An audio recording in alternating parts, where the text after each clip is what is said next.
एक छोटे से गांव में सुमन नाम की एक औरत अपनी 8 साल की बेटी के साथ रहती थी।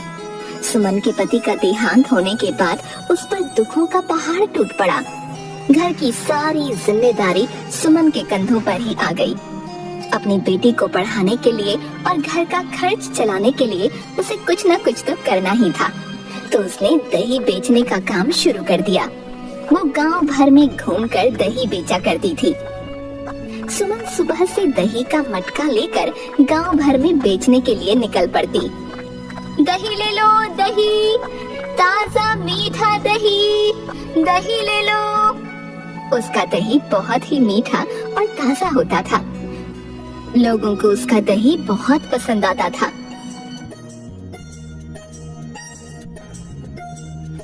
तुम्हारी दही इतनी स्वादिष्ट और मीठी होती है, घर में सबको तुम्हारा दही खाने की लत सी लग गई है। सभी चाहते हैं कि रोज तुमसे ही दही लिया जाए। हाँ हाँ, क्यों नहीं दीदी, आप लोग खरीदेंगे तभी तो मेरी कमाई होगी। सुमन जहाँ रहती थी वो कमरा उसने लाला से किराए पर लिया हुआ था। लाला एक दुष्ट स्वभाव का आदमी था। वो सुमन पर बुरी नजर रखता था। उसे परेशान करने के लिए बहाने से उसके घर पर धमक जाता था। अरे सुमन, क्या हाल चाल है? इस महीने का किराया लेने आया हूँ। लाला, मैं 2-3 दिन में किराया दे दूंगी। बच्चे के स्कूल की फीस भरनी थी, इसीलिए थोड़ी देर हो गई। अरे मैंने कहा तुम्हें कुछ कहा? तुम किराया कभी भी दे दो, मैं भला तुमसे कुछ कह सकता हूँ? पर अब मुझे अपने हाथ की एक कप चाय तो पिला दो। इस तरह लाला सुमन को परेशान करता रहता, पर सुमन मजबूर थी, इस वजह से चुप रहती।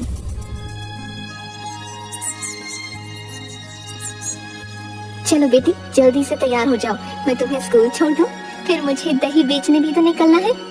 बेटी को स्कूल छोड़ने के तुरंत बाद ही सुमन दही बेचने निकल जाया करती। दही ले लो दही, ताजा मीठा दही। अरे सुमन, 10 रुपए का दही तो दे दो। क्या हुआ काकी, आज सिर्फ 10 रुपए का ही दही ले रही हो? क्या घर में कोई नहीं है? नहीं बेटा, आज घर पर कोई नहीं है। मेरी बहू और बच्चे 2 दिनों के लिए बाहर गए हैं, तो मैंने सोचा अपने लिए ही दही लेकर खा लेती हूँ। हाँ हाँ, दही से अच्छा भला और क्या होगा खाने के लिए। लो, 10 रुपए का दही ले लो। अच्छा, अब मैं चलती हूँ। इस तरह से गांव के लोग सुमन को बहुत ही प्यार करते और सुमन भी सबका हालचाल पूछती चलती। कुछ दिनों बाद सुमन के पड़ोस में एक औरत रहने आई। वो अकेली थी, उसका दुनिया में कोई नहीं था। बहन, मैं इस दुनिया में अकेली हूँ, तो मुझे अपना पेट भरने के लिए कुछ न कुछ काम करना पड़ेगा। तुम दही बेचने का काम करती हो, उससे तुम्हें अच्छी खासी कमाई हो जाती है। हाँ हाँ, हम माँ बेटी के गुजारे लायक तो कमाई हो ही जाती है। मुझे किसी चीज की कोई कमी नहीं है। मुझे तो इस तरह का कोई काम नहीं आता। क्यों ना मैं भी दही बेचने का काम ही शुरू कर लूं? कुछ तो कमाई होगी ही, वही मेरे लिए काफी है। सुमन बहुत साफ दिल की औरत थी। उसने कविता को दही बेचने के बारे में अच्छी सलाह दे दी, जिससे कि उसका घर चल सके। अगले ही दिन से कविता भी दही बेचने के लिए गांव भर में घूमने लगी, पर उसका दही नहीं बिका। गांव के लोगों को सुमन का दही ही बहुत पसंद आता, इसलिए उन्होंने किसी और से दही लेने का कभी नहीं सोचा। सुमन का सारा दही बिकता देख कविता के मन में जलन की भावना आ गई और वो मन ही मन सोचती है, इस सुमन का सारा दही तो हाथों हाथ बिक जाता है, पर जब मैं दही बेचने निकलती हूँ तो मुझसे कोई नहीं लेता। इस तरह मेरा गुजारा कैसे चलेगा? मुझे कुछ ना कुछ तो करना ही होगा। कविता ने भी लाला से ही कमरा किराए पर लिया हुआ था। उसे तो किराया भरना भी मुश्किल हो रहा था।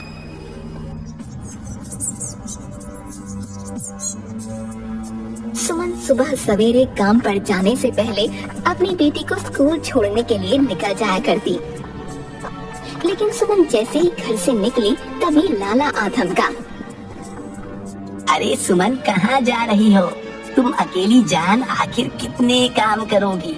लाओ बिटिया को मैं स्कूल छोड़ आता हूँ, तुम्हें अभी काम पर भी तो जाना है। देखो लाला, हमने तुमसे कमरा किराए पर लिया है, महीने में एक बार कमरे का किराया लेने आया करो। यूं रोजाना मेरे घर आना अच्छी बात नहीं है। और तुम्हें इससे क्या मतलब कि कितने काम करती हूँ? अपने काम से काम रखो और मुझसे यूं मत उलझा करो। ये कहते हुए सुमन वहाँ से चली जाती है और लाला को उसके इस व्यवहार पर बहुत गुस्सा आता है। एक दिन लाला कविता के घर किराया लेने जाता है। लाओ भाई, मेरे महीने का किराया दे दो। अरे लाला, मेरे तो खाने के ही लाले पड़े हुए हैं। मैंने सुमन को देखकर ही दही बेचना शुरू किया, पर उसका सारा दही बिक जाता है, मेरा नहीं। मैं तुम्हारे किराए के पैसे कहाँ से लाऊं? मुझे कुछ समझ नहीं आ रहा। लाला तो सुमन से चिढ़ा ही पड़ा था। उसने सोचा कविता के जरिए सुमन से बदला लिया जाए। देखो, सुमन का तो सारा दही बिक जाता है, तुम्हें कुछ तरकीब लगानी होगी। अपने फायदे के लिए तुम्हें कुछ जुगाड़ लगाना होगा। वो सुबह सुबह जब अपनी बेटी को स्कूल छोड़ने जाती है, शायद उस वक्त तुम कुछ कर पाओ। बाकी तुम जानो और तुम्हारा काम। ये कहकर लाला वहाँ से चला जाता है। अब देखना उस सुमन का क्या होता है, लाला से भिड़ेगी। कविता के दिमाग में गलत काम करने की सलाह भर जाता है।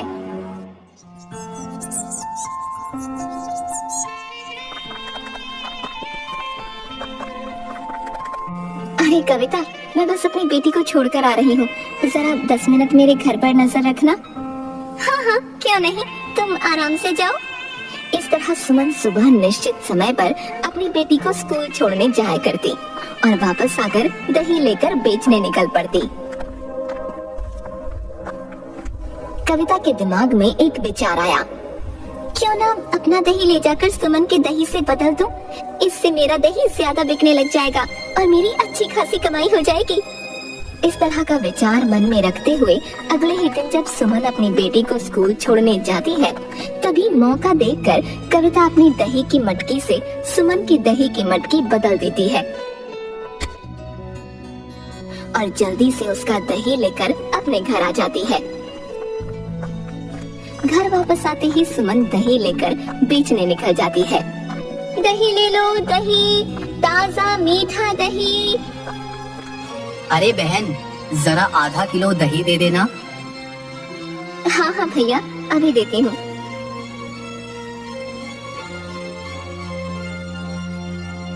इस तरह से सुमन उस दिन भी अपना दही बेचकर घर वापस लौट आती है और दूसरी तरफ कविता भी सुमन का चुराया हुआ दही बेचकर वापस आ जाती है।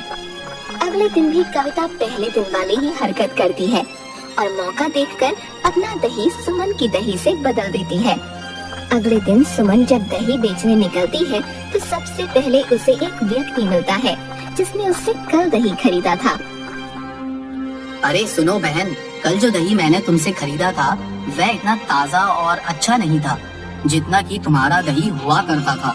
मैंने तो तुम्हारे दही की बहुत तारीफें सुन रखी थी, परंतु कल का दही बिल्कुल बेकार था। मेरे तो सारे पैसे बर्बाद हो गए। अरे भाई जी, ऐसा कैसे हो सकता है? मेरा दही जैसा रोजाना होता है वैसा ही था। मैं तो रोज ताजा दही जमाती हूँ। आज तक मेरे दही में कोई शिकायत नहीं आई। ये कहकर सुमन आगे निकलती है तो बूढ़ी काकी मिलती है। अरे सुमन, तुझे क्या हो गया है? कल तेरा दही बिल्कुल अच्छा नहीं था। वो ना तो ठीक से जमा हुआ था और ना ही उसमें कोई मिठास थी। मैंने सारा दही ऐसे ही फेंक दिया।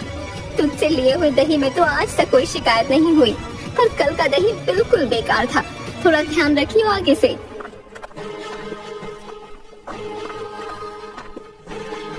सुमन जहाँ जहाँ भी दही बेचकर गई थी, सभी जगह से उसे दही में शिकायत मिली और आज के दिन उसका दही बिका भी नहीं। सुमन निराश और उदास होकर घर वापस आ जाती है। समझ नहीं आ रहा क्या हुआ। मैं तो हर रोज की तरह दही अच्छे से जमाती हूँ, लेकिन गांव वालों को पसंद क्यों नहीं आ रहा? उधर कविता का दही बिकना शुरू हो गया। इस तरह से उसका काम अच्छा चलने लगा और उसकी अच्छी खासी कमाई होने लगी। कविता मन ही मन बहुत खुश थी। ये तो बहुत अच्छा आइडिया लगाया मैंने। देखो, मेरा सारा दही बिक जाता है और सुमन का दही नहीं बिकता। चलो मुझे क्या, मेरा तो काम हो रहा है, मैं इसी तरह इसे उल्लू बनाती रहूंगी। कुछ दिन इसी तरह चलता रहा और कविता का दही बिकता रहा। सुमन ये सब देखकर बहुत हैरान होती है। मेरा दही तो बिक नहीं रहा और गांव में कविता का सारा दही बिक जाता है। आखिर माजरा क्या है? कहीं इसमें कविता का हाथ तो नहीं? सुमन के मन में एक तरकीब आती है। वो जिस मटके में दही जमा रही थी उस पर नीचे की तरफ एक छोटा सा निशान लगा देती है और उसे हमेशा की तरह रख देती है। अगले दिन सुबह सुमन जब अपनी बेटी को स्कूल छोड़कर वापस आती है तो आते ही वो सबसे पहले अपनी दही की मटकी चेक करती है और देखती है कि वो जो निशान उसने मटकी पर लगाया था वो नहीं था। बस उसे सब समझ आ जाता है कि ये घटिया हरकत कविता ही कर रही है। वो कविता के घर जाती है ताकि वो उसकी मटकी चेक कर सके। अरे क्या हाल है कविता बहन, आज दही बेचने नहीं गई? अरे बस निकलने ही वाली थी। आओ बैठो, कल कैसे आना हुआ? मेरे घर में चीनी खत्म हो गई है, तुम मुझे एक कटोरी चीनी दे दो, मैं कल ही तुम्हें वापस लौटा दूंगी। हाँ क्यों नहीं, तुम 2 मिनट यहाँ बैठो, मैं अभी चीनी लेकर आती हूँ। सुमन ने कविता को बहाने से चीनी लेने भेजा था ताकि वो मटकी चेक कर सके। सुमन को जिस बात का शक था वो सही निकला। वो निशान लगी हुई सुमन की दही की मटकी कविता के घर में थी। सुमन को सारी बात समझ आ गई कि कविता ही उसकी दही की मटकी चुराकर अपनी दही की मटकी वहाँ रख देती है। तभी कविता चीनी लेकर वहाँ आ जाती है। लो बहन चीनी। सुमन चीनी लेकर चुपचाप वहाँ से निकल आती है और सोचती है कविता से चोरी की बात कही तो वो कभी भी नहीं मानेगी, इसीलिए उसे रंगे हाथों पकड़ना होगा। अगले दिन सुमन अपने आस पड़ोस के कुछ लोगों को इकट्ठा करके बात कहती है।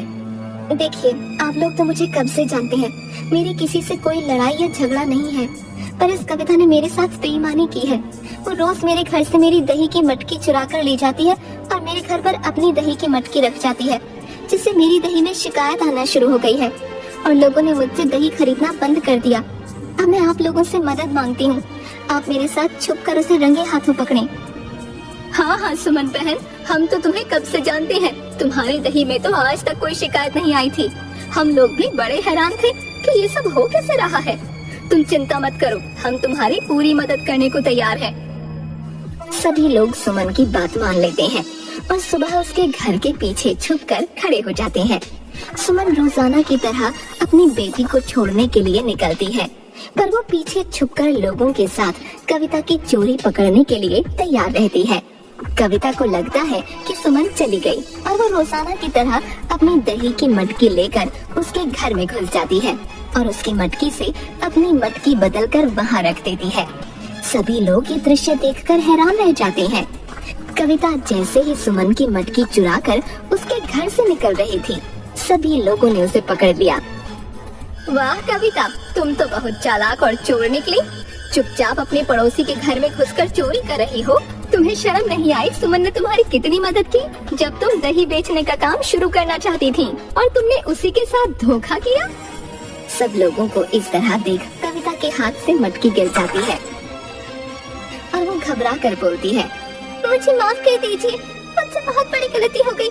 जब मैंने देखा सुमन की सारी दही बिक जाती है, मेरी दही कोई नहीं खरीदता, तो लाला ने मुझे ये सब करने के लिए उकसाया और कहा कि मुझे कुछ ऐसा करना चाहिए जिससे मेरा दही बिके और सुमन का नहीं। मेरे मन में लालच और चोरी की भावना आ गई। आप लोग मुझे माफ कर दें, मैं आगे से ऐसा कुछ नहीं करूंगी। सुमन, तुम ही मुझे माफ कर दो, मैंने तुम्हारे साथ बहुत गलत किया। कविता, तुम्हें इस घटिया हरकत की माफी नहीं मिल सकती। तुम इस गांव में रहने लायक नहीं हो। तुम यदि यहाँ रही तो आज नहीं तो कल फिर किसी और के साथ ऐसा करोगी। गांव के सब लोग कविता को दोषी मानकर उसे गांव से निकल जाने का आदेश देते हैं। लाला को भी लोग बहुत खरी खोटी सुनाते हैं और उससे कहते हैं कि वो औरतों की इज्जत करना सीखे। सुमन के पड़ोस के लोग उसे कहते हैं, देखो सुमन बहन, हम लोग कविता की चालाकी समझ नहीं पाए। ये तो तुम्हारी सूझबूझ के कारण उसे सबक मिला और उसे इस गांव से जाना पड़ा। और रही उस लाला की बात, अगर तुम्हें परेशान करे तो हमें बताना, हम लोग उसे सबक सिखाएंगे। अब तुम कल से दोबारा गांव में दही बेचने आ जाओ।